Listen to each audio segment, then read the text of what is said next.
Adakah Islam dan politik boleh disamakan dan dicampur aduk? Awal-awal lagi dah panah dah.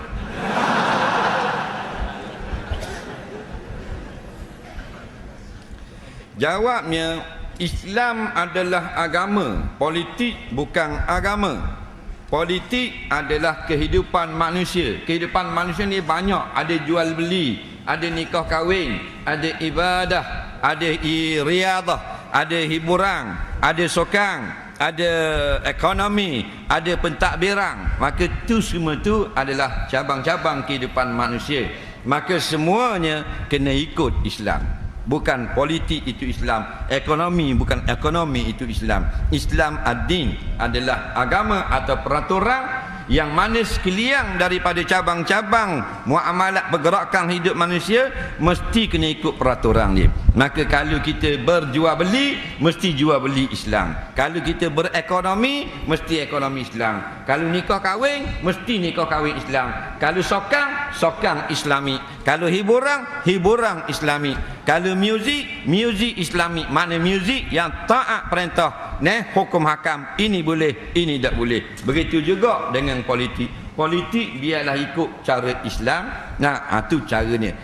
Sebenarnya benda tu biasa sahaja, satu daripada keperluan hidup manusia, iaitu pentadbiran. Cuma berlakunya perkara-perkara sekarang menyebabkan kita rasa benci ataupun tak seronok dengan politik. Kerana apa? Dikotorkan oleh orang-orang yang nak mencampur adukkan dengan tidak ikut batasan. Nak capur bukan capur, ikut politik, ikut style Islam. Jual beli ikut style Islam, bukan capur aduk. Saya pernah berzina masa muda, sekarang sudah insaf, alhamdulillah. Saya taubat nasuha, mengikut hukum Islam saya akan dikenakan hukuman mengikut hukum hudud, tapi Malaysia tidak laksana hukum hudud. Adakah di akhirat nanti saya akan diseksa? Dia ni melakukan satu jenayah yang boleh kena hudud, tetapi dia kata Malaysia masih tidak melaksanakan hukum hudud. Maka adakah di akhirat dia akan kena hukuman balik padahal dia telah bertaubat dengan molek? Kita jawab ni ikut agama, bukan ikut politik. Kewajipan melaksanakan hudud tidak ada kaitan dengan penjenayah. Yang wajib atas penjenayah bertaubat kepada Allah. Penjenayah mana orang yang melakukan dosa. Maknanya orang ni tidak semayang, dia adalah penjenayah, maka wajib bertaubat kepada Allah. Hudud tak ada kena-mengena dengan dia. Orang yang minum arak wajib bertaubat kepada Allah. Hudud tak ada kena-mengena dengan dia. Hudud terkena kepada pemerintah sahaja. Faqta'u aydiyahuma. Nampak? Taklah kamu potong tangan kedua pencuri. Nampak? Damai jamak dalam faqta'u tu kata ulama tafsir kena kepada orang yang ulul amri, yang berkuasa dalam negara. Jadi siapa yang melakukan jenayah wajib bertaubat kepada Allah. Bila dia bertaubat kepada Allah, tidak lagi dikenakan di akhirat, sama ada hukum hudud ataupun tak ada. Siapa yang tidak bertaubat, maka dia akan dikenakan di akhirat hukuman yang lain, sama ada dia sudah kena hukum hudud ataupun tidak. Jadi atas penjenayah wajib taubat saja. Siapa yang taubat, sama ada negara ada hudud, negara tak ada hudud, terlepas di akhirat nanti. Negara yang tidak ada hudud, tidak terlepas, bukan penjenayah, orang yang berkuasa saja. Mereka akan ditanya. Bukan saja negara Islam Malaysia, Amerika akan ditanya, Barack Obama akan ditanya di akhirat nanti, kamu Allah beri kuasa memerintah negara Amerika, kenapa kamu tidak melaksanakan hukum yang turun daripada Al-Quran? Faham? Bukan orang Islam saja kena tanya. Presiden Singapura akan ditanya kenapa tidak potong tangan pencuri. Dia akan jawab di padang mahsyar. Faham? Soalan seterusnya,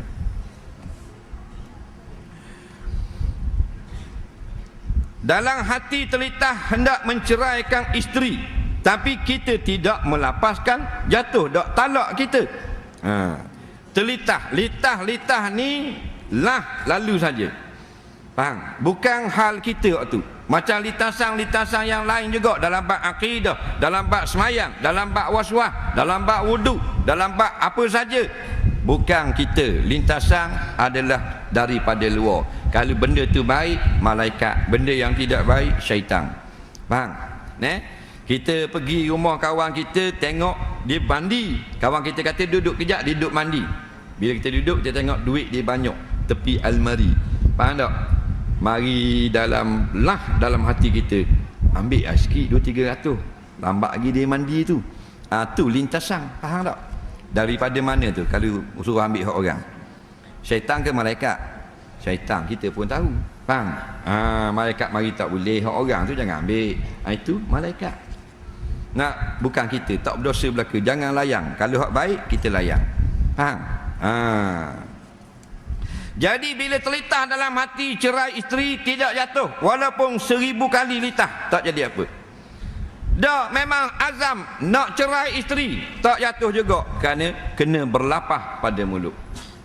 Lapah pada mulut pun kalau tak betul, tak jatuh. Aku akan cerai mu, tak jatuh. Itu berlapah, memang berlapah, tapi akan cerai, tak jatuh. Allah kata dalam hati, yang jatuh, aku telah cerai kamu, kamu telah tercerai, kamu telah kena talak, aku talak akan kamu. Ni aku akan cerai kamu. Guna speaker dengar sampai ke Johor dengar, dah jatuh kau. Dah kuat lah. Tahu dah kuat, tapi dia kata akan cerai. Akan ni istiqbal, akan datang. Mungkin petang karang, mungkin pagi esok, mungkin minggu depan, mungkin 2 tahun lagi. Faham tak? Bila ada mungkin, maka ikatan yang kuat tidak boleh tercabut. Mana? Ikatan aqdu nikahin, akad nikah dengan kemungkinan. Dah diulang macam mana? Aku akan cerai, aku akan cerai, aku akan cerai, aku akan cerai. Dah itu kau. Nak marah punya pasal tak?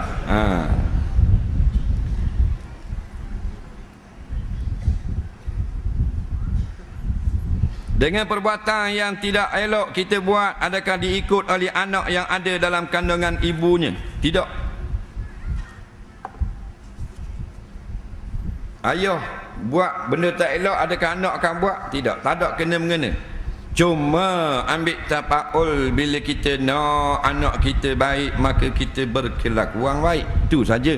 Mudah-mudahan bila kita berkelakuan baik, maka jadi baiklah anak kita. Sebab anak dia tidak mewarisi akan dosa ataupun akhlak yang tidak baik. Anak ni dia hak wajib mewarisinya. Jinnya itu adalah jasad dia.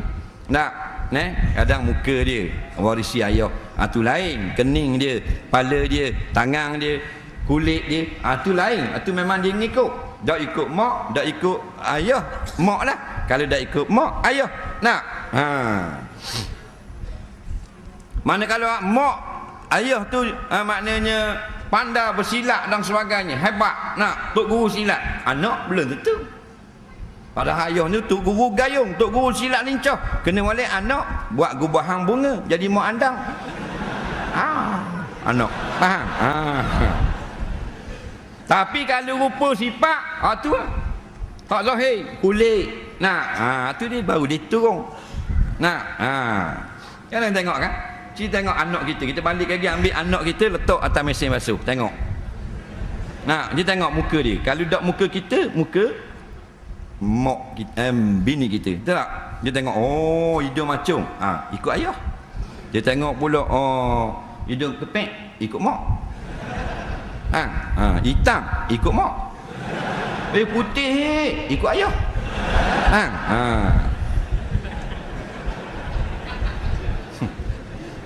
Betul tak? Kadang-kadang kita tengok muka ayah belaka, telinga besar, ikut mak. Faham tak? Ada tak? Betul tak? Tu Tuhan buat. Tengok. Cik balik kat kita cari kat mana banyak belah mak belah anak. Belah suami atau belah isteri. Faham tak? Kadang-kadang tu anak kita tu kita tengok semua ayah belaka. Rambut ikal mayang, ayah. Lesung pipik, ayah. Hidung macam, ayah. Kulit putih, ayah. Mata sabung, ayah. Leher jinjang, ayah. Tubuh tinggi molek, ayah. Tak ada mak sikit. Kok mana besar baru tahu. Tak pas sok mak periksa, ikut mak. Faham tak?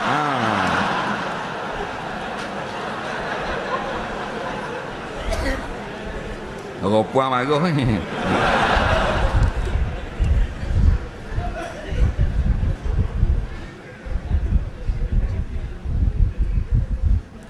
Saya ada seorang adik ipar OKU jenis sindrom Down. Para sederhana, soalan saya, wajib tak kita ajar dia semayang? Kalau wajib, siapa yang patut ajar dia? Sebab ibu dia telah meninggal, kakak dia pula tidak pandai nak ajar. Dan siapa yang akan tanggung dosa dia? Dengar molek. Masalah kanak-kanak OKU kurang upaya. Di antaranya jenis OKU ni jenis sindrom Down. Sindrom Down ni dia ada dua. Yang jenis sederhana dan jenis kronik. Kronik ni tak tahu benda senyak gitu je. Faham? Yang sederhana ni lah yang wajib kita ajar sekadar mana yang dia boleh buat. Faham tak? Dia down tapi boleh juga bercakap walaupun pelak. Dia down tapi pandai juga kalau dia suruh buat benda-benda, suruh potong bawang apa semua, dia akan pandai juga. Bila gitu, maka ada kecerdikan, wajib kita ajar dia semayang. Setakat mana dia buat, hak itulah dikira sah bagi dirinya. Maknanya ada kemaafan syarak kerana dia bukan sempurna seperti orang ramai. Tapi kalau yang kronik tak tahu benda neleh dia tu, tak wajib apa-apa waktu. Wajib nak pakah jaga kesihatan dia. Faham? Kerana tak erti apa-apa. Siapa yang wajib jaga? Orang yang ayah dia mana ayah dia? Ayah dia bercerai dah, ayah dia yang wajib kena jaga dia. Kalau tidak ada lagi mak. Tak ada dah toki wajib. Tak ada orang, ada wali penjaga tu wajib. Tak ada orang jaga budak ni yatim, maka negeri tu wajib jaga.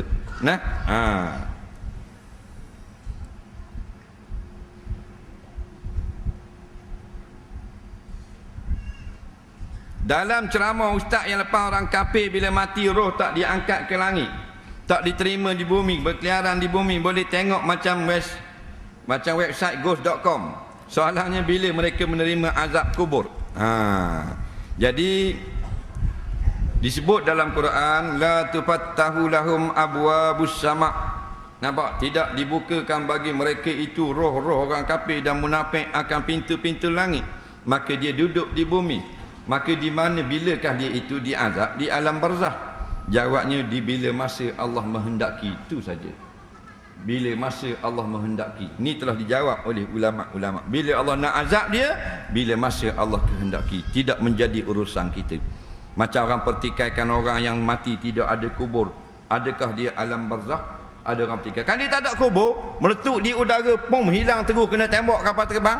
Atau mayat dia sebelah yang larikan buaya, sebelah lagi ambil diriman.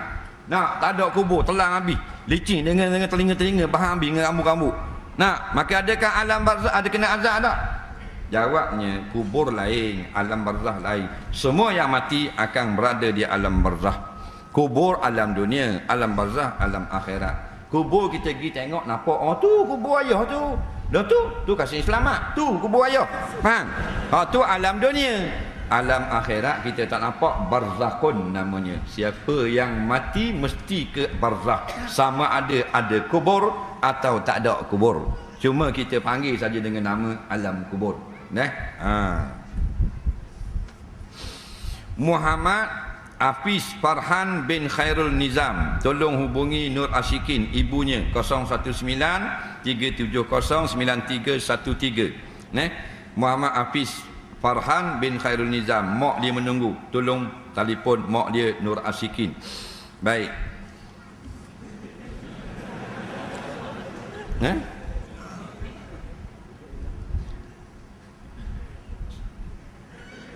Saya akan kahwin dengan seorang anak yatim. Apakah tanggungjawab saya kepada dia sesudah berkahwin nanti?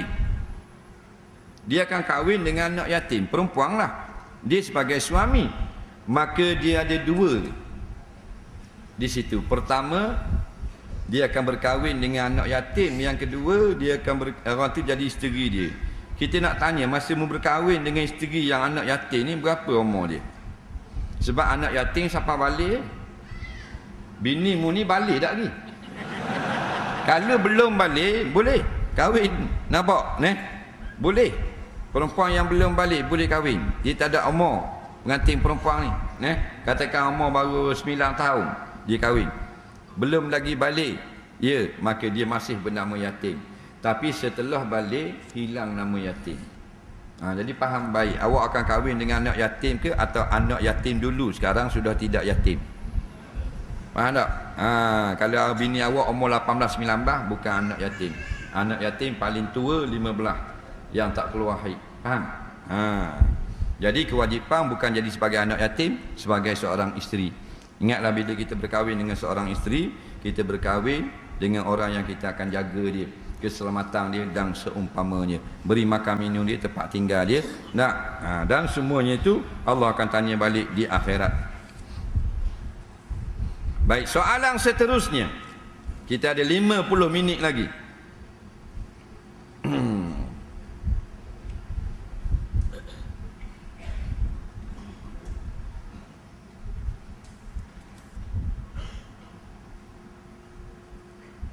Apakah hukum remaja zaman sekarang memberi salam kepada bukan mahramnya? Masalah beri salam bukan mahram boleh pada asalnya. Yang ada pandangan-pandangan ulama ialah beri salam kepada perempuan muda. Adapun perempuan yang bukan mahram, perempuan tua, moci-moci, tak ada masalah. Anak muda umur 18 tahun beri salam ke moci umur 80, tak ada masalah tu. Masalahnya sama-sama 16 dengan 17 tahun. Maka ada perselisihan di kalangan ulama. Ada mengatakan haram beri salam, ada mengatakan makruh beri salam, ada mengatakan harus beri salam. Ni tiga pendapat yang terkenal di kalangan imam-imam.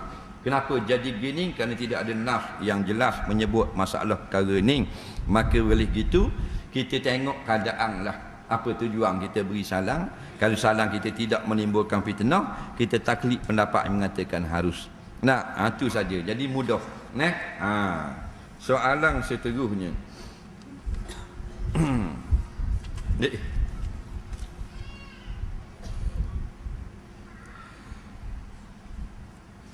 Bawah dagu aurat perempuan ke tak? Adakah termasuk aurat? Bawah dagu perempuan. Dia Nabi SAW datang dan beritahu bahawasanya perempuan itu tak boleh lagi menunjukkan ini dan ini, tangan dengan muka. Tapi Nabi tak ceritalah bawah dagu ke ujung dagu lagu mana. Maka bila gitu ulama pun masing-masing beri pandangan. Bila masing-masing mujtahid beri pandangan, ada sedikit perbezaan pendapat. Ada yang beri pendapat apa yang kita tengok dari depan itu bukan aurat. Kalau tengok ke bawah baru nampak itu aurat, maka jadilah dagu itu aurat. Kerana dari bawah tak nampak, daripada depan maka bawah adalah aurat. Maka tengok ke depan nampak dagu, maka dagu bukan aurat, maka dia pakai tudung gitu.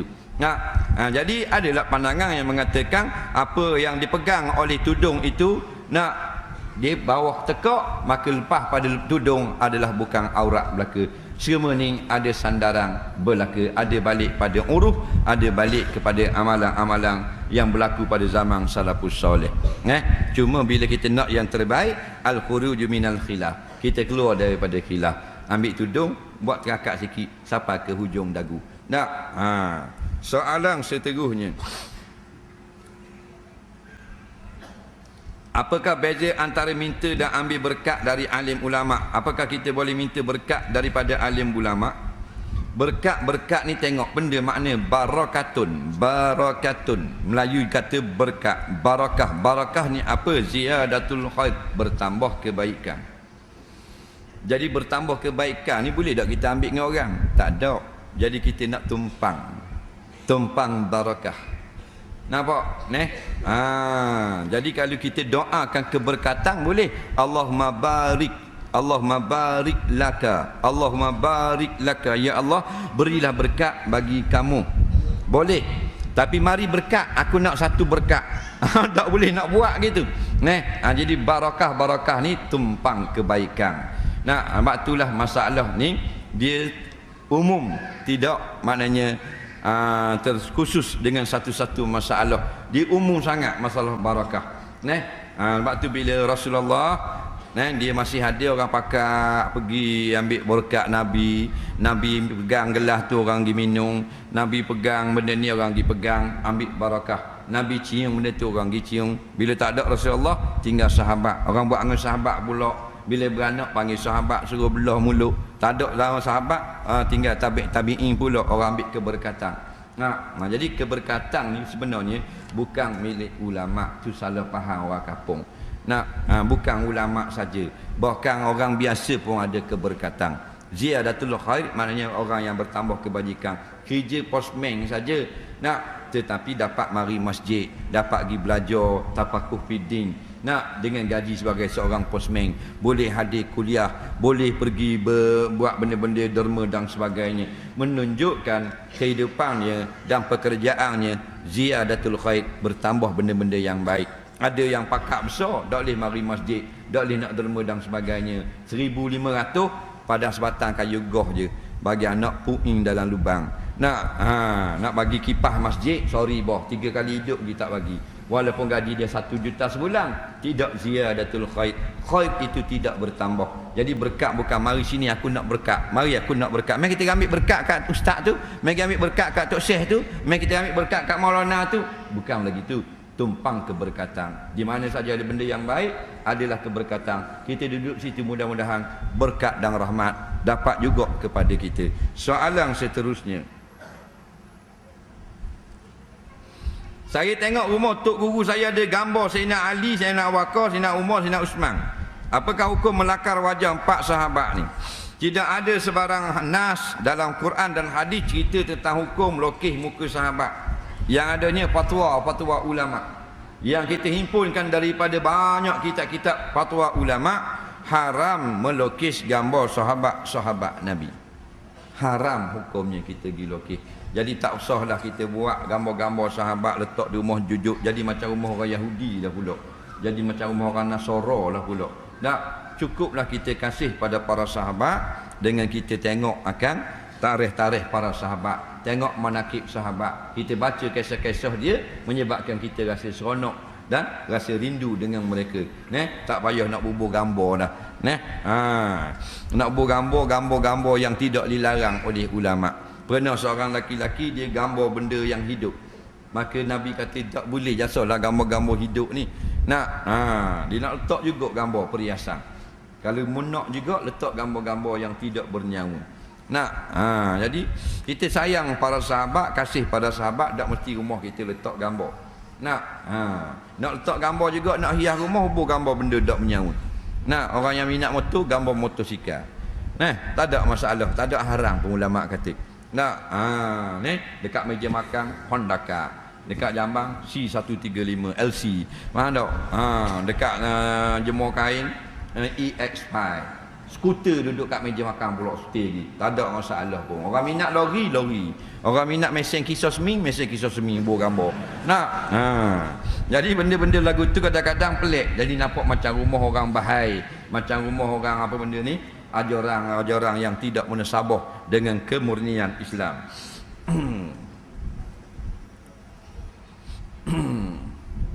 Apakah makna Asyura? Apa makna iftitah? Apa makna kunut? Kunut itu makna doa dalam keadaan berdiri.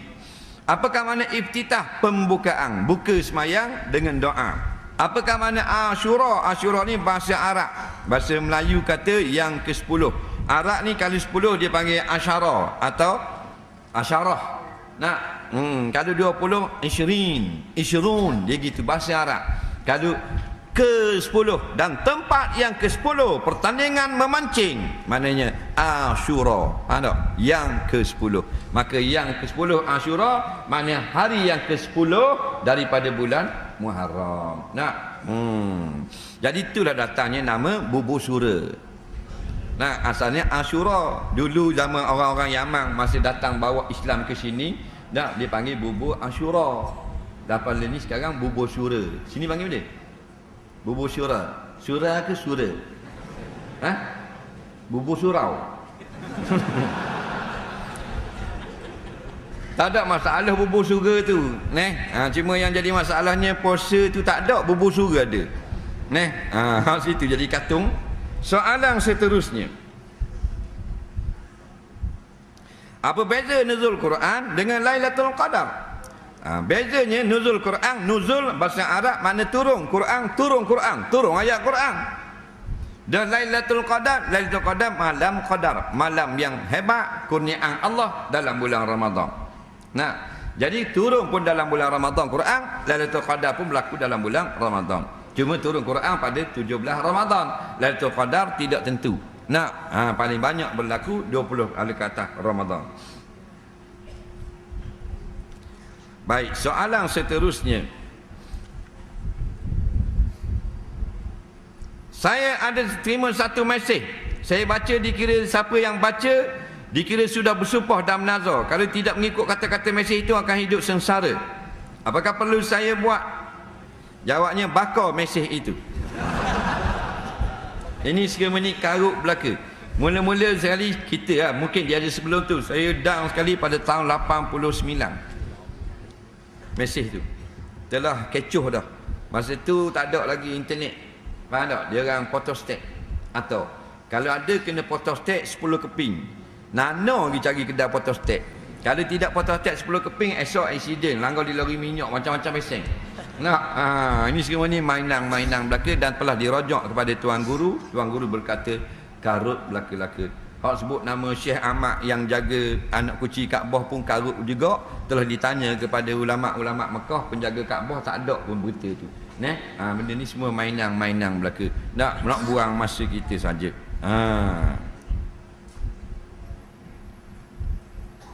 Soalan seterusnya. Apakah hukum tengok Gangnam? Gangnam ni umum. Gangnam tu apa? Kalau nama Gangnam, bandar yang besar di selatan Seoul, Korea. Di sini lahirnya tarian Gangnam. Maka Gangnam ni tarian kuda gila. Anak kuda yang sudah gila, kuda tu makan pi kuda pula. Jadi gila. Jadi goyang itu, goyang ini, goyang itu, goyang ini. Gangnam Style. Tak ada benda lain nak siar. Padahal kita radio orang Melayu, orang Malaysia, tapi DJ yang pasang. Akhirnya jadi popular. Kalau DJ tak pasang, popular tak? Ada DJ radio, DJ itu, DJ ini semua dipasang. Siapa yang pasang dulu, yang bagus, maka radio dia akan dengar. Kita yang ajar. Jadi Gangnam ni, kalau tengok dalam video klip, laki-laki puang joget beramai-ramai, tayang punggung ke orang, gedik-gedik gitu. Kita gini, bayangkan Rasulullah masih hidup, Rasulullah suka tak tengok? Situ mudah hukum.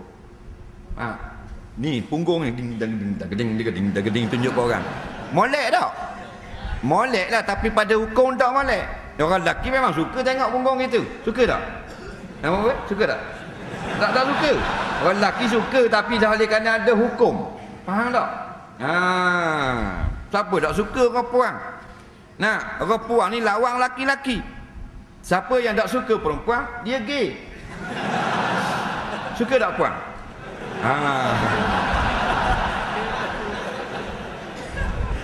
Sungguh. Awak suka tak? Awak suka? Ustaz suka tak puang? Kalau tidak, ustaz gay jadi.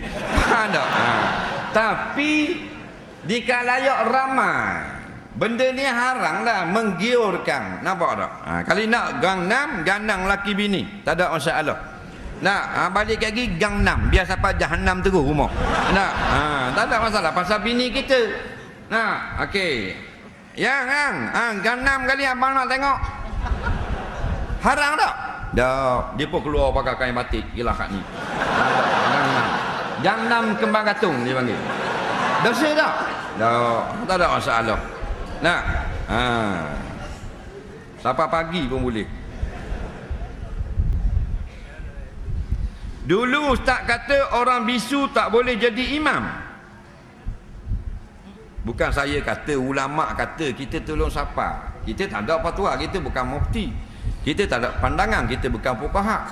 Faham tak? Kita tak ada kau, kita bukan mujtahid. Cuma baru tolong siapa? Ulama-ulama sebut.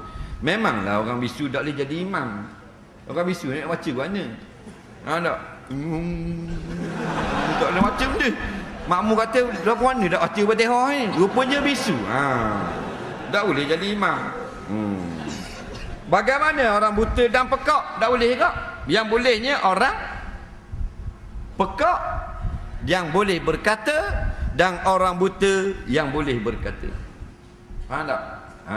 Sebab rukun semayang dia ada kauli dan fi'li. Fi'li tak ada masalah. Kauli. Faham?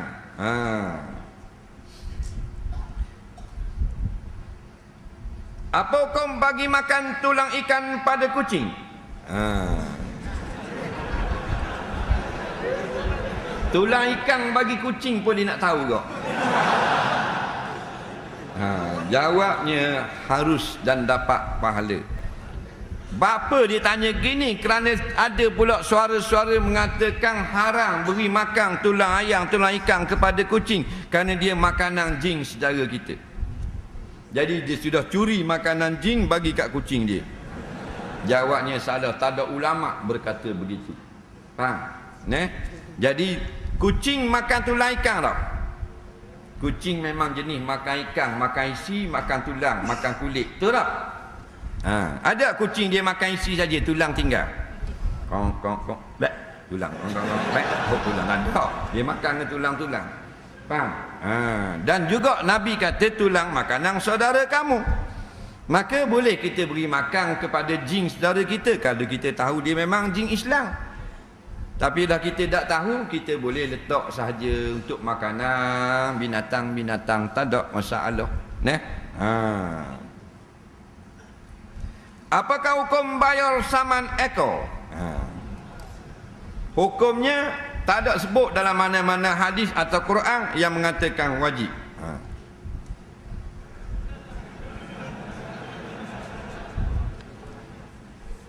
Soalan seterusnya. Saya berhutang dengan kawan saya, tapi kawan saya tidak tahu di mana sekarang, hidup atau mati. Tu dia. Siapa kawan dia tak tahu hidup ke mati, tak bayar lagi. Masa kawan dia tahu hidup dan mati, dia tak bayar. Bila kawan dia dah tak tahu ke mana pergi, baru nak membayar. Ni masalah. Jadi bayarlah masa kita tahu kawan kita. Makin lama dia makin hilang, makin lama makin hilang. Allah jadikan manusia ni kadang-kadang dia berkawan dengan orang yang sama sampai ke mati. Tapi itu nadir. Yang kita berlaku sekarang, kita berkawan untuk sebulan, ada orang berkawan untuk 3 tahun, ada orang berkawan 30 tahun. Akhirnya akan bertukar pula dengan kawan yang lain. Berpusing-pusing keadaan kawan. Jadi harta orang kalau kita tak sengaja, wallahu a'lam, serah pada Allah. Tapi kalau kita tahu dah kawan kita hutang ada, jawablah, bayarlah. Jangan buat-buat lambat-lambat. Masalah semua. Sebab tu banyak orang tanya, dia kata kawan yang dia berhutang sudah tidak tahu mana pergi. Kita tanya balik, masa dia ada, kenapa tak bayar? Jadi bila dah lama baru nak bayar. Bila nak bayar tak tahu mana alamat, mana nombor telefon. Wajib kata ulama kena cari sampai putus asa. Wajib kena cari dengan segala kemudahan yang ada, internet ke apa ke, Facebook ke, nak sebut balik nama kawan dia. Tulis dalam Facebook, tulis dalam Skype apa semua. Siapa yang bernama Mamat bin Dalah. Saya ni nama ni ada berhutang dengan dia RM10. Jadi saya nak bayar, sila hubungi saya. Dia alamat sekian, nombor sekian. Bila putus asa tak ada jawapan, barulah ulama kata boleh kita dermakan pada masjid dan surau dan niat sebagai bayar hutang dia di akhirat nanti. Tu cara dia.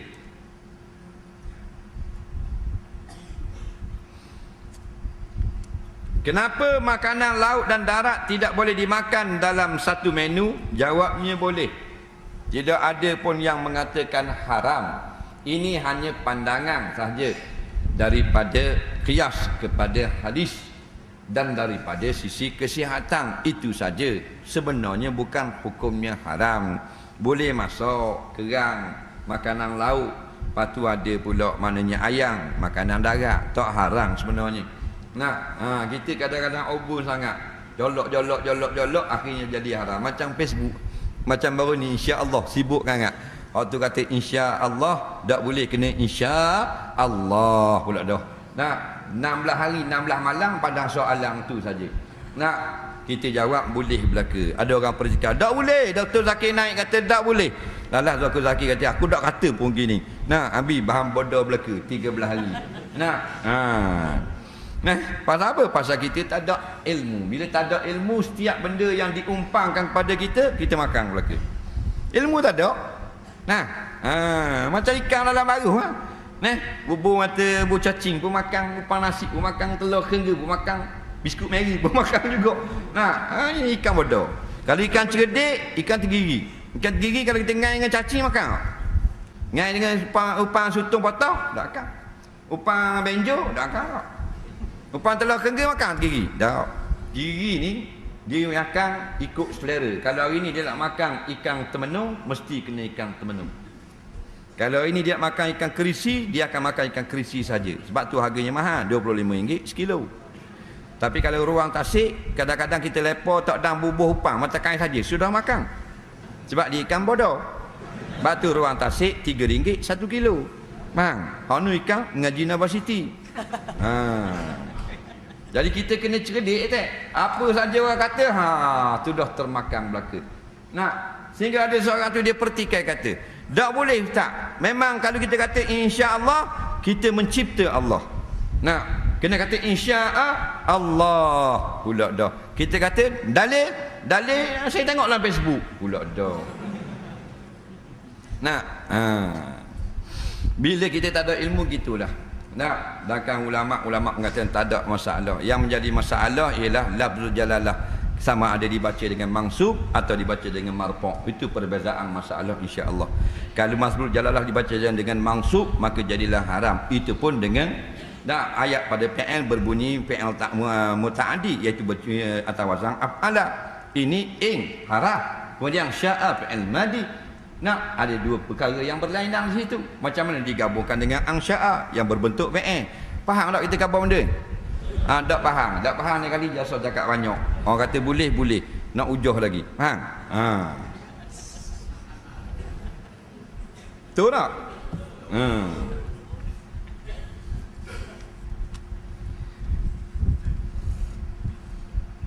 Saya suka main gitar.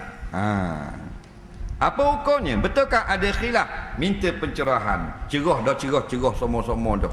Ada mengatakan haram terus alat muzik, ada mengatakan boleh, ada mengatakan tafsirnya dengan kalau ada benda-benda yang haram berserta dengannya baru jadi haram. Contohnya ada dihidangkan arak atau diadakan video wanita perempuan atau maknanya sampai meninggalkan solat, maka jadilah hukumnya haram. Soalan seterusnya, saya minat 5 orang perempuan. 5 itu saya suka. Semuanya molek. Yang mana patut saya pilih? Aduh. Nak jawab boleh, tapi bangun dulu. Muhak mana seorang. Membangun aku jawab.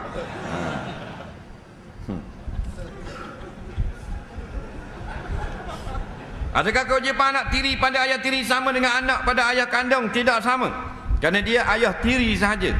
Maka wajib hormat sama macam ayah kandung. Wajib kena muliakan sama macam ayah kandung. Tetapi tidak wajib ada beberapa perkara seperti pada masalah-masalah. Ketaatan didulukan ayah kandung daripada ayah tiri. Lepas makan, mulut tangan berminyak. Adakah sah wuduk tanpa mencuci dengan sabun terlebih dulu? Sah jikalau minyak itu sedikit sahaja. Kerana dikira-kirakan air yang banyak boleh menghilangkan minyak sambil berwuduk. Tapi kalau minyak itu pada adatnya tebal, maka kalau kita gonyoh-gonyoh puan dulu pun tak jadi apa juga. Mesti dihilangkan dengan sabun. Maka menggunakan sabun menjadi wajib. Tidak menggunakan sabun terus diambil wuduk pada keadaan minyak yang banyak, maka tidak sah wuduk. Kerana ada mani'un, ada yang menghalang antara minyak dengan kulit anggota wuduk. Soalan seterusnya, apakah hukum menahan kentut semasa semayang? Dia nak tahan kentut. Kentut ni keluar angin. Faham tak? In the air. Jawabnya kata ulama, jikalau maknanya sedikit rasanya, hendaklah diteruskan semayang dan tahan kentut itu. Tapi jikalau mengganggu semayang kita sehingga hilang laga khusyuk, maka bolehlah kita batalkan semayang dan ambil wuduk yang lain. Begitu juga nak kecing, nak berok. Faham tak? Atau mengantuk sangat. Mayang dah, mengantuk sangat, tak boleh nak baca dah. Maka berhentilah semayang. Semayang semula, tidur dulu sekejap. Kata ulama jika masih luas waktu. Sama macam orang bawa kereta di highway, tak boleh nak kona apa dah. Memang tak boleh dah. Tolong berhenti memandu sekejap, berbahaya. Jadi tujuan semayang ingat Allah. Dah kalau tak ingat apa benda dah, semayang buat apa? Berhenti semayang balik. Begitu juga kalau nak kecing. Kalau rasa sedikit, maka hendaklah ditahan kecing itu. Tapi kalau siapa terganggu dah tak ingat ada Allah, duk ingat jambang nak kecing. Kain pelekat dia duk main gerak semua, maka hendaklah dia keluar daripada semayang dan pergi kecing dulu. Semayang semula. Begitu juga dengan ketuk. Nak siapa maliki yaumidin. Nak duk tahan ke ni ke punggung nak ketuk. Jadi rosak semayangnya.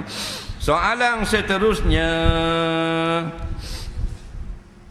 apa hukum pisahkan sah solat VIP dengan jemaah biasa? Jawabnya tidak ada VIP dalam bab sah semayang, kerana sahabat Sayyidina Umar pernah ketinggalan di belakang. Lalu seorang Hamdi kulit hitam duduk di hadapan. Sayyidina Umar tak kata apa-apa pun. Kenapa?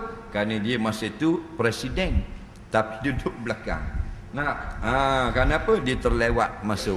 Jadi jangan kita amalkan, melainkan ada majlis-majlis tertentu untuk menjaga keselamatan. Umpamanya raja, maka panggil dia duduk depan. Sebab apa? Kalau duduk tengah lagi susah nak keluar. Tu dibolehkan oleh ulama-ulama. Yang tak boleh, tulis pada sah itu. Sah nombor 1 menteri, sah kedua timbalan menteri. Itu tak boleh. Jadi keadaan-keadaan tertentu saja orang-orang yang berkepentingan untuk menjalankan program dan sebagainya boleh dibawa ke hadapan. Soalan seterusnya, kita ada masa 16 minit lagi. Mana bab-bab semayang sikit. Saya lambat datang semayang. Masa saya solat berjemaah, saya baca doa iftitah. Belum habis baca, imam dah rokok. Soal saya, adakah saya kena habiskan doa iftitah itu? Sebab apa yang saya belajar, iftitah itu kalau dibaca wajib dihabiskan. Tidak seperti Al-Fatihah, kerana imam dah dibaca di hadapan. Adakah saya kena ikut rokok? Sebab kalau rambat rokok, imam dah iktidal, saya dah batal. Saya keliru. Baik, dalam pendapat yang muktamad pada pandangan ulama-ulama Syafi'i, jikalau kita membaca doa iftitah, maka hendaklah kita baca Fatihah sekadar mana yang kita baca doa iftitah.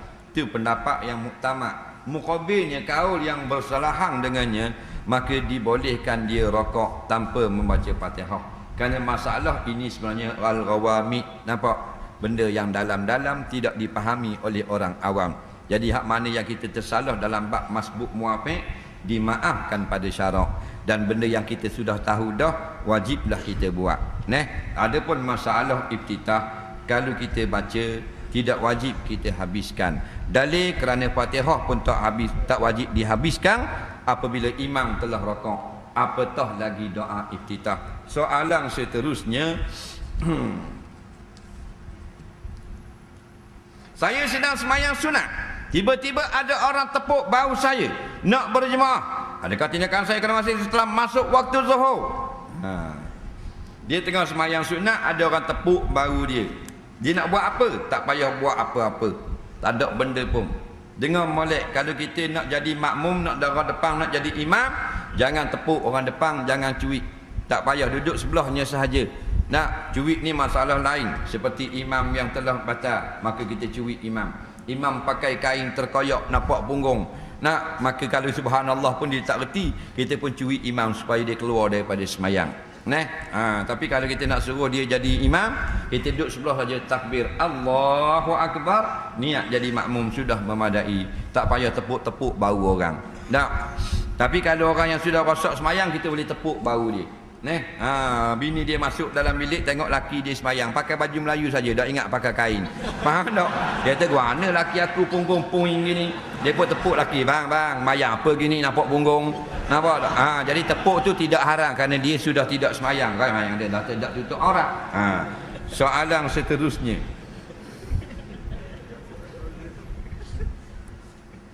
saya masbuk, masa takbir imam sedang rokok, saya terus rokok semayang zuhur. Adakah saya kena tambah 1 rakaat? Tak payah. Bila dah rokok dapat bersama imam, maka dikira dapat rakaat itu, walaupun hanya rokok saja, tak dapat yang lain, telah dikira 1 rakaat.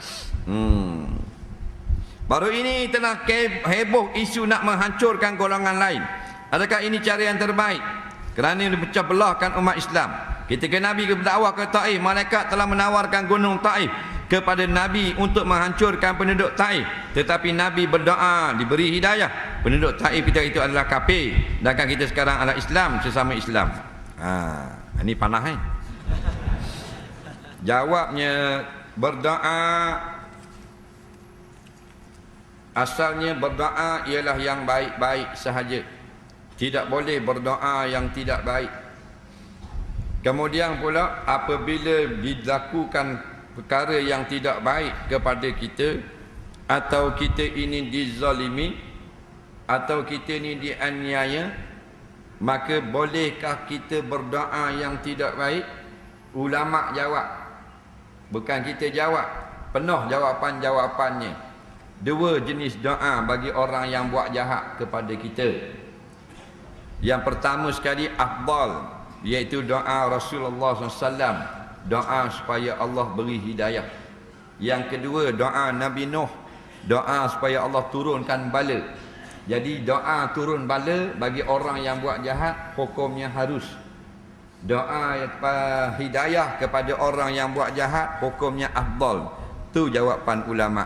Yang haramnya orang baik, Islam yang baik, kita doa supaya turun bala, itu haram tanpa khilaf. Macam sebelah rumah kita, jiran kita, kita tak suka dia pasal dia lebih kaya daripada kita. Kita pun berdoa, ya Allah, hancurkanlah jiranku sebelah ini, jadikanlah rumahnya hangus, mati 5 sekeluarga. Hukumnya haram, tak boleh pasal dia orang baik-baik. Tetapi kita sedang tidur, marilah penyambung rumah kita, letak pisau kat tekak kita, rogoh bini kita, lepas tu tikam bini kita pula. Anak kita 2 orang yang laki-laki sekolah menengah melawan, lalu dibunuh anak kita, terburai perut-perutnya. Kita pun berdoa kepada Allah masa peropok penyambung tu lari, ya Allah, hancurkah penjahat ini kerana dia sangat zalim kepada hamba-Mu. Peropok tu pun masuk balik, Tuan Haji, tak baik doa begitu sesama Islam. Jadi kita fahamlah jawapannya, faham tak? Yang tak boleh kita doakan orang yang baik-baik. Faham? Puas hati tak gitu? Puas hati, janganlah marah. Mu tanya siapa suruh. Marah hak tukang tanya.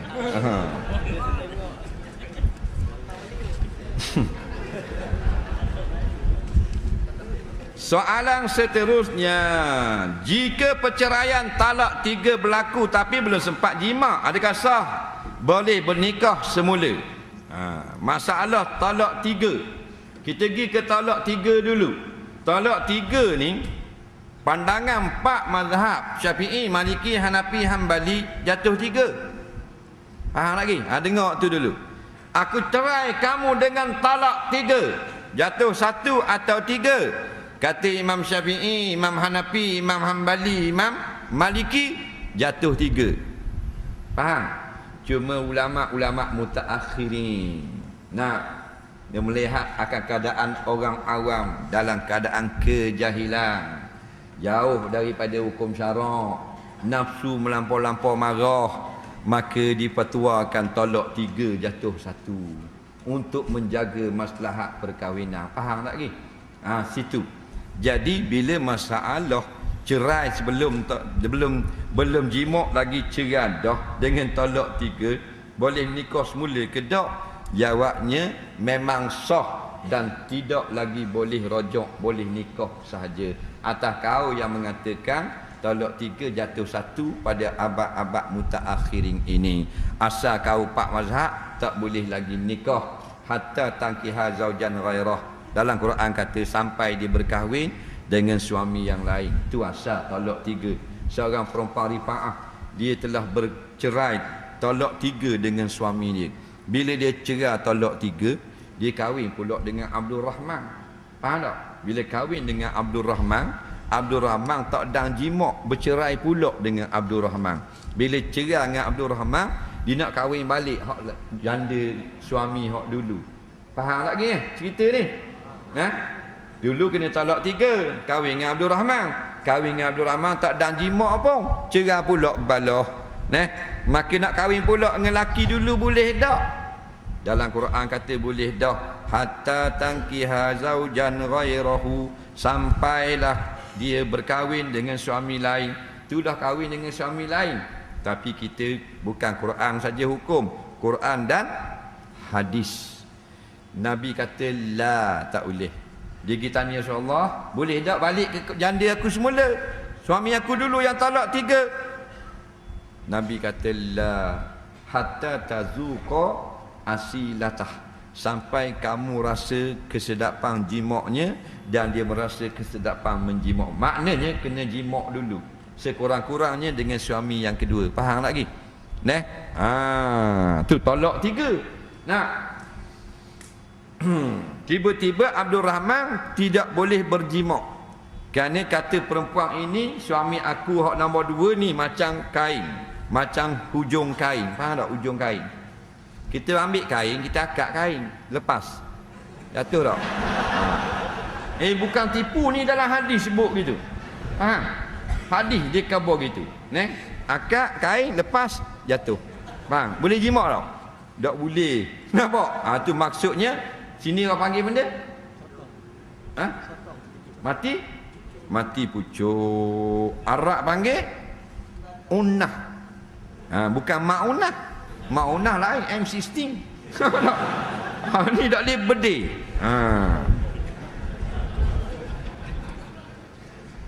Maka kalau talak 1 sekalipun tetap tak boleh rajak kerana belum jimak. Tidak ada iddah. Boleh kahwin lain. Jumhur ulama yang muktamad tak boleh kahwin lagi, melainkan kena kahwin dengan suami lain, kena jimak dan kena cerai. Tapi pendapat setengah ulama mutaakhirin boleh lagi kahwin kerana 3 jatuh 1. Faham? Soalan seterusnya, kita ada 3 minit 11 saat lagi. Anak saya perempuan dengan abang ipar saya, apa hukum aurat dan bolehkah menjadi wali anak saya? Anak saya perempuan dengan abang ipar saya. Anak saya perempuan dengan abang ipar saya. Tak ada kena-kena. Faham? Auratnya, aurat ajnabi. Bolehkah menjadi wali anak saya? Tak boleh. Wali ni dengar, nombor 1 sekali ayah, bapak tu lah. Lepas tu toki, ayah bagi ayah. Lepas tu adik-beradik pengantin perempuan yang sebapa atau seibu sebapa. Seibu saja, bapak lain tak boleh. Kemudian anak saudara sebelah adik-beradik bapa. Faham tak? So adik-beradik laki-laki. Kemudian bapak saudara sebelah bapa. Bapak saudara belah mak tak boleh. Faham? Lepas tu baru sepupu, hak turun kot toki. Faham? Hak lelaki. Tak ada juga menteri besar kita. Faham? Kerana dia hakim sultan. Soalan seterusnya, apakah hukum suami mengintai isteri mandi? Tidak. Tak ada kerja apa tu? Siapa tanya? Awak tanya? Dah suka tak?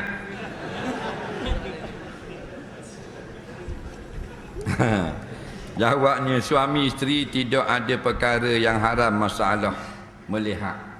Lepas tu perkahwinan ialah dengan sentuh, lihat dan dengar. Itu 3 perkara. Sentuh, lihat dan dengar. Kita duk ingat jimak je sentuh. Lihat juga nikmat dan dengar juga nikmat. Balik kat lagi kita tak sentuh pun bini kita. Yang keluar menyanyi selagu, abang nak dengar, kena menyanyi. Faham tak? Pasal apa? Suami nak dengar suara isteri.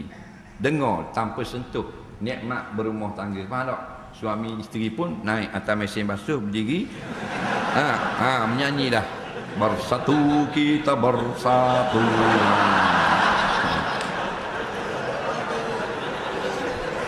Kemudian tidak dengar dan tidak sentuh, tapi melihat juga nikmat suami isteri. Dia boleh tengok isteri dia daripada atas kepala sampai hujung kaki. Isteri boleh tengok suami hujung kepala sampai ke hujung kaki. Faham tak? Nikmat melihat. Semalam saya nyanyi bang. Malam ni giliran abang pula.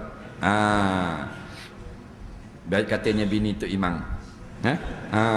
Tak nak suruh saya nyanyi, tak. Saya nak tengok abang naked. Faham tak? Nyanyi Tok Imam. Tapi haram tak? Tak. Nikmat melihat antara suami isteri. Tak ada masalah. Kemarin saya berdiri atas mesin basuh. Abang masuk dalam mesin basuh.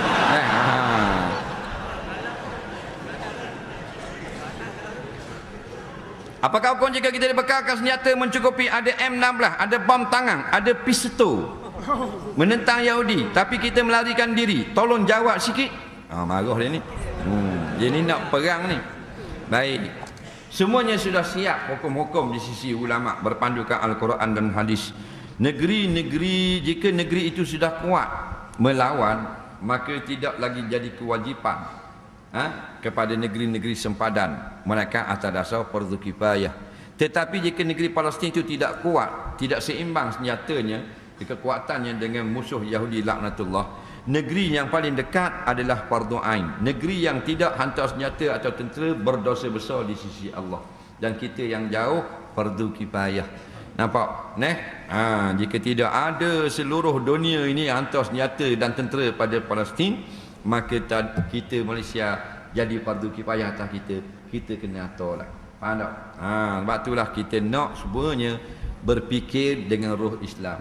Sebab negara-negara Islam banyak.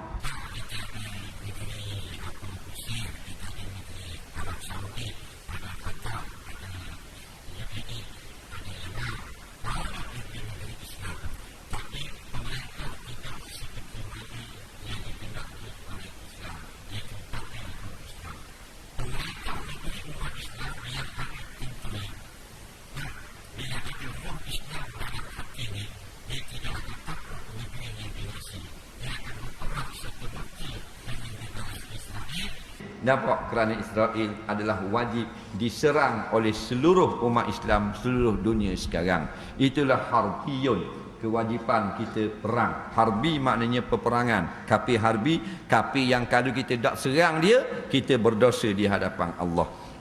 Jadi dah pemerintah itu tidak berjiwa Islam dah tapi sakit. Islam dah tidak kuat, takut kang Israel Allah balik tembok kita susah pula kita kena kakto 2 butir. Kena tembok sekolah ke dewan sibik 2 butir. Takut kang maka Palestin yang terkangkang. Faham tak? Sebab tu jadi kita nak semua pemimpin negeri umat Islam seluruh dunia balik ke pangkal jalan. Kamu akan ditanya kenapa tidak membantu Palestin. Bukan hantar biskut dan selimut saja, hantarlah kereta kebal, hantarlah jet-jet tentera yang kita banyak sangat tu. Tak salah kita duduk bari hari merdeka.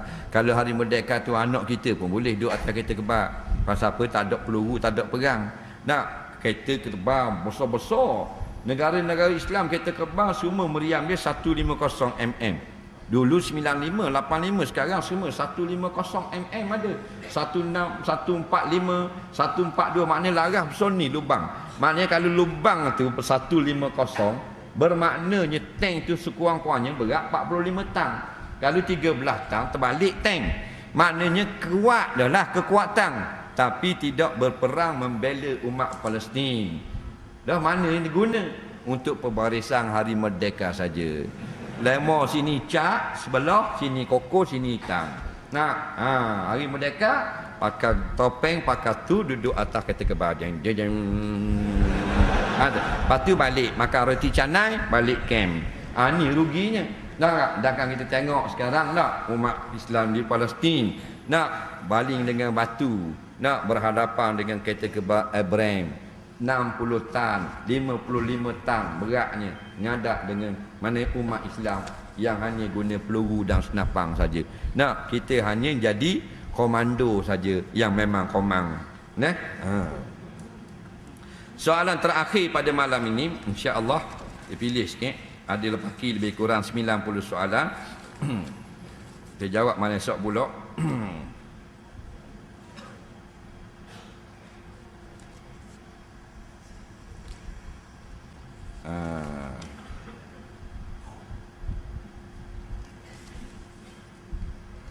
Baik. Kita ada soalan 6 soalan. Dalam satu keping 6 soalan. Yang ni kita insya-Allah kita jawab pada malam esok.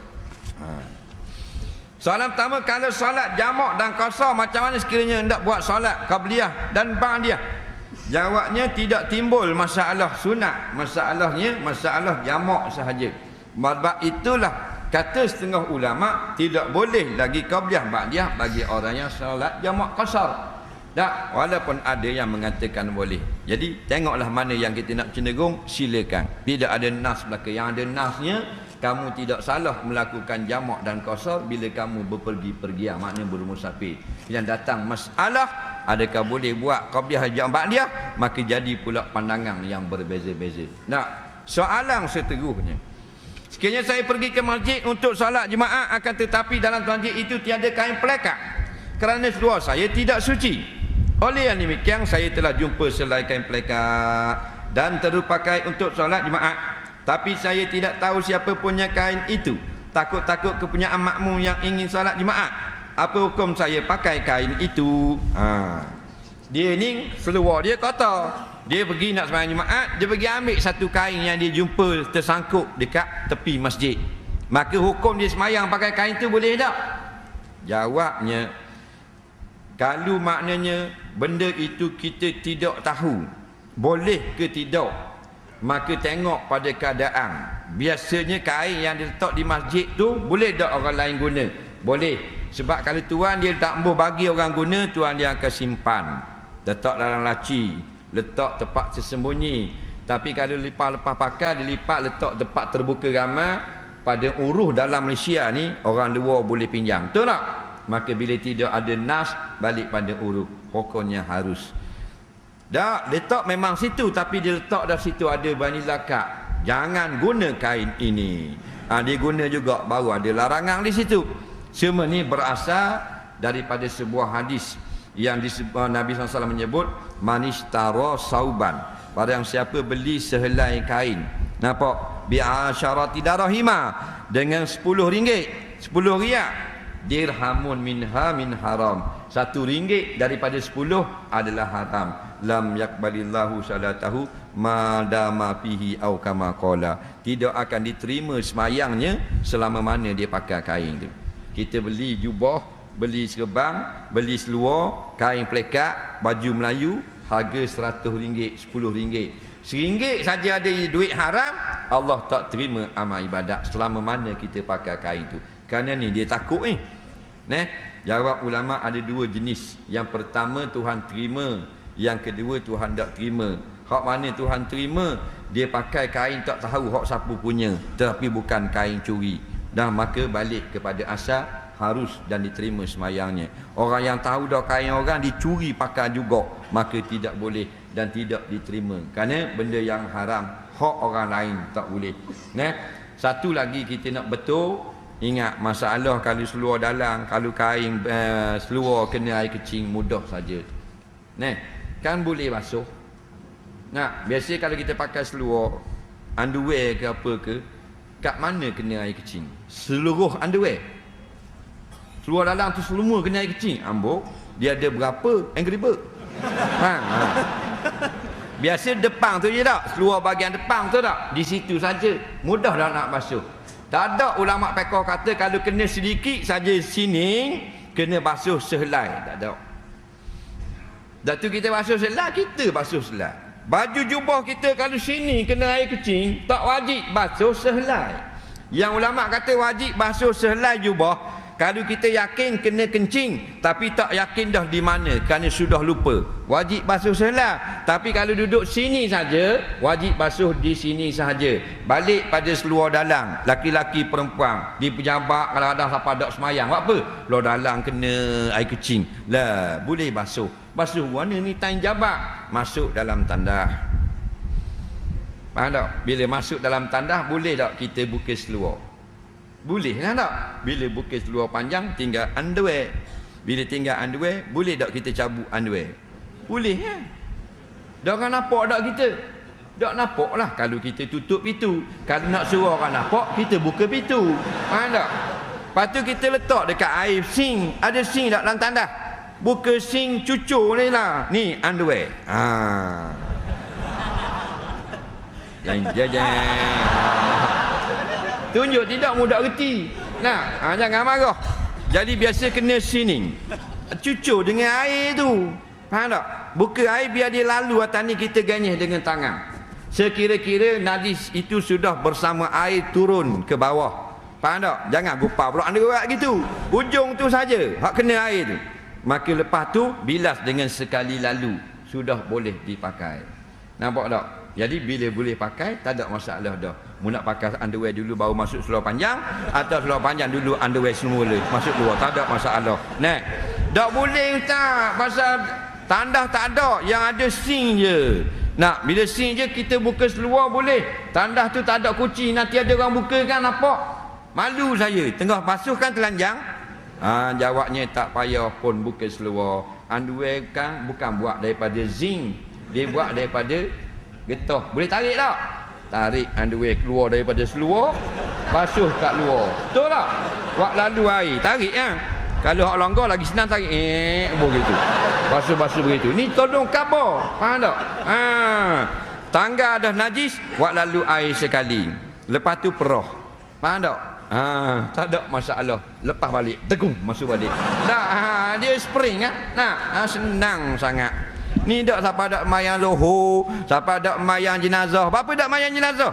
Underwear kotor boh. Tengok. Rugi saja, padahal 2 bukit Uhud kalau semayang jenazah. Soalan seterusnya, kita ada 3 lagi soalan. Sekiranya kita belum sampai ke Kedah untuk 10 hari, sampai Kedah tidak boleh jamak qasar sebab kita pemukim Kedah. Pada hari nak balik nanti hari ke-11 boleh tak kita jamak qasar dari Kedah pada hari yang ke-11 itu dengan molek. Bila kita sudah bermukim di Alustar, nak pergi daripada Kajang nak pergi Alustar, contoh nak makan pulut rumah JKK, sampai di Alustar kita pemukim lah. Kalau kita nak duduk lama, nak balik semula, maka kira guana bila kita keluar daripada mukim, katakan nak pergi di mana, Alustar Anak Bukit, maka kita lalu balik ke Kajang, keluar daripada Anak Bukit sudah boleh jamak dan qasar. Katakan sampai ke Teluk Anjah dah, boleh jamak qasar dah, pasal keluar pada mukim Anak Bukit dah. Maka bila boleh qasar dah, sampai ke Kajang semula, welcome to Kampung Kajang, baru tak boleh jamak qasar kerana sudah bernama dak mukim ke tempat tinggal asal kita. Sekiranya puasa, boleh tak suami cium isteri siang Ramadan? Adakah batal? Kerana apa batal? Haram hukumnya mencium isteri sama ada di bulan puasa atau bukan di bulan puasa jika isteri orang.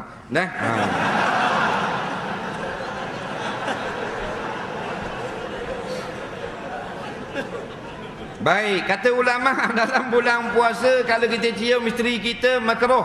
Makruh saja. Faham tak? Makruh. Pandangan ulama tak sabarlah. Makruh saja. Dah bila jadi haram? Jikalau kita tahu kalau aku cium memang mengeluarkan mani, maka haram cium, maka dia pun cium juga haram. Tiba-tiba tak keluar mani, tidak batal puasa. Tiba-tiba keluar mani, batal puasa dan haram. Cium biasa makruh. Yang peliknya tu pada bulan Ramadan saja dia orang ni nak bercium-cium. Bulan lain tak pun. Ini yang pelik ni. Isteri pun satu hal pula. Bulan Ramadan tu lah yang banyak menguji minda. Bulan lain dia buat payah. Bulan lain tu malang tu kita panggil payah nak masuk dalam bilik. Yang masuk dalam bilik, abang ready dah ni, nak lipat kain lah, gigi anak sekolah, nak ni bonjol gini, buku sekolah anak gini. Payah, kita pun tidur, mata tak tutup sebelah. Tapi bila bulan puasa, tengah puasa, dia buat kaca. Dia buat pakai kain sebelah lah, dia buat pakai apa benda beras saja lalu depan kita. Tak, Tok Bilal tak tahan kau. Tok Bilal.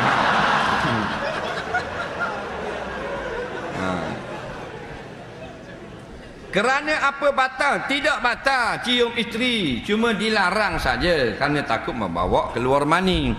Kalau terkeluar mani tidak batal. Sengaja cium dan akhirnya keluar mani baru membatalkan puasa. Tapi terkeluar mani tidak batal. Kerana bukan sengaja cium, tercium. Dia berlari nak masuk dalam bilik, bini dia duduk dalam bilik nak berlari keluar. Nak tengok cerita Filipino. Lari sama lari tercium. Beletung bunyi. Gigi patah 4 batang bini, bini laki pun 9 batang patah. Kuat benar ciumnya, tak ada masalah tu. Soalan terakhir pada malam ini, sebelum solat kita minum air sirap tapi tidak koma, adakah sah solat? Kalau minum air kosong adakah kena berkoma juga? Molek. Pergi makan air, minum air sirap, lepas tu kita tidak berkoma. Sah tak semayang kita? Sah, tak ada masalah. Bawa kamu bawa air sirap dalam semayang pun sah. Dalam semayang kita bawa bocong. Air sirap penuh dalam bocong. Bocong Angry Bird. Mana tak? Sah juga.